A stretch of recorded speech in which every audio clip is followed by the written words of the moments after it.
Duffy reports.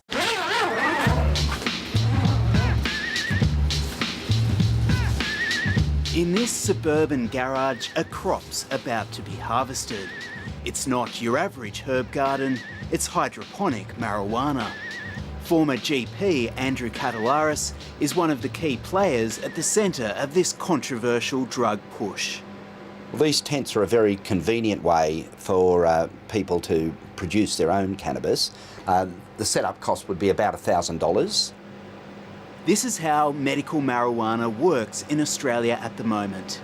Andrew Katelaris, a deregistered doctor spurned by the medical fraternity, believes these illegal mobile stash houses provide a valuable service. Do you worry at all about what the wider medical establishment will think? Well, they should worry more about what I think of them. I mean, it's been a very sad journey having very valid and very exciting scientific work being either ignored or denigrated or obfuscated by the medical profession. The process is very, very simple. Back at home in his kitchen, he mixes a rare strain of cannabis imported from Spain that's rich in the medically useful cannabinoid CBD, but low in THC, the part of the plant that gets you stoned. What we can do, we can make specific oils depending on their intended end use, right? For instance, I might combine this as a predominantly CBD cannabis with more THC cannabis, depending on what we're treating. If we're treating, say, a child with seizures and spasticity, they generally do fairly well with some THC included.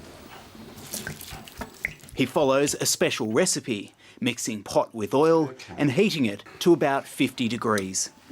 In 12 hours, we'll filter and decant it into a bottle, and it'll be sealed and labelled and shipped for patient use. This batch of hash oil will end up with 12 children around Australia with rare forms of epilepsy who take it several times a day. He claims it's succeeded where all other drugs have failed. Literally, kids are going from wheelchairs to push bikes. They're going from reading ages of 3 to 8 in a couple of months of cannabis therapy.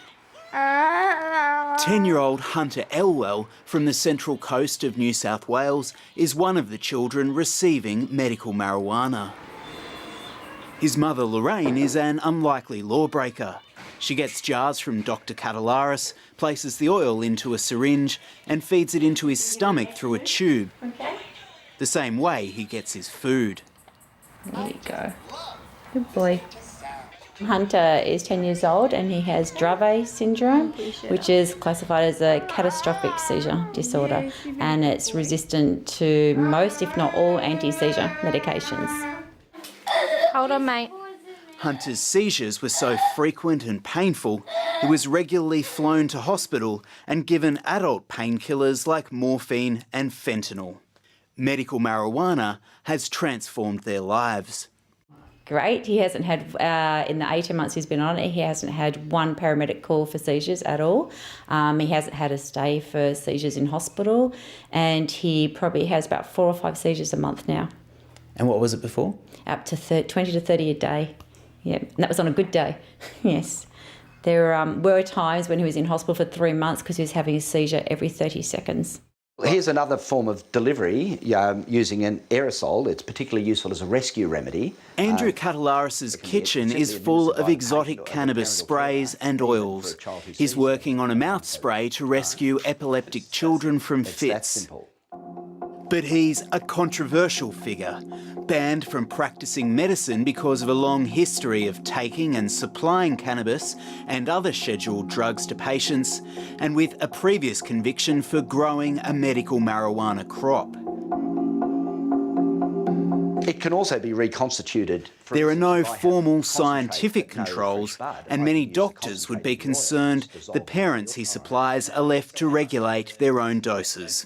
They may well be concerned, and I'm sure there's a fair bit of tut-tutting, but the results speak for themselves. I'm providing a safe and effective herbal medicine, which in this backwater country has been made illegal and currently remains illegal, whereas around the world medical cannabis is now freely available.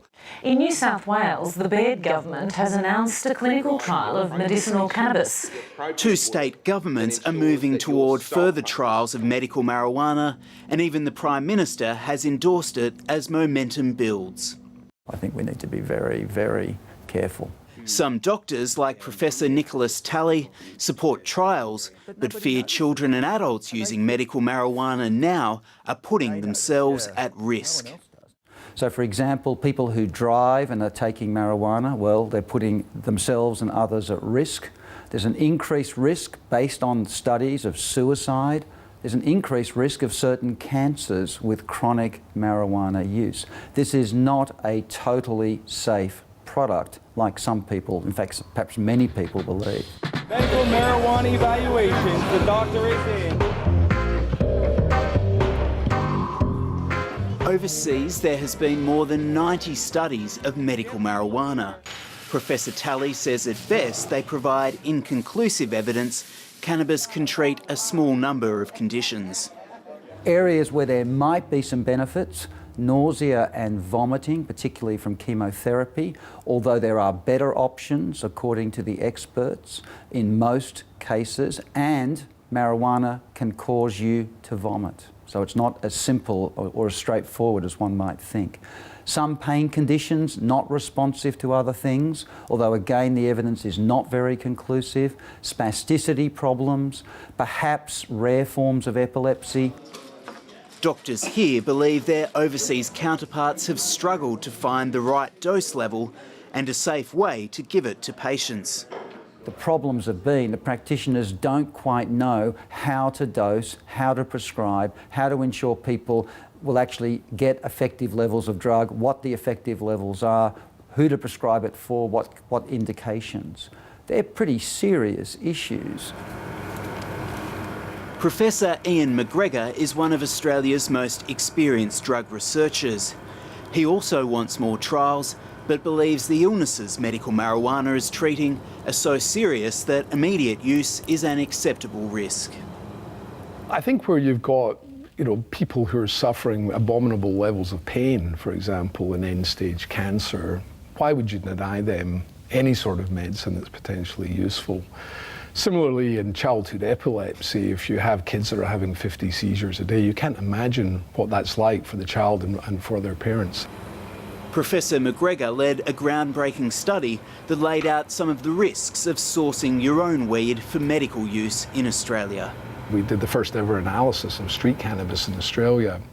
And what we found was that the street cannabis was very high in THC, so very potent in terms of its ability to intoxicate, but it was actually very low in the good cannabinoids. And this is quite distressing from the point of view of mental health in particular. The Holy Grail is coming up with strains of marijuana that won't get patients high, but will treat a range of conditions from multiple sclerosis to cancer sickness and spasticity. That'll mean expensive trials. I would make a special plea that we start looking at cannabis, and particularly these different cannabinoids, as potential wonder medicines, and start to run proper clinical trials looking at their efficacy in a whole range of different conditions. Medical cannabis is a lifesaver. It's a game-saving medication for these people. And you can join Andrew Katelaris from that story in a discussion about medical marijuana on our Facebook page now at facebook.com/ABC730. The escalation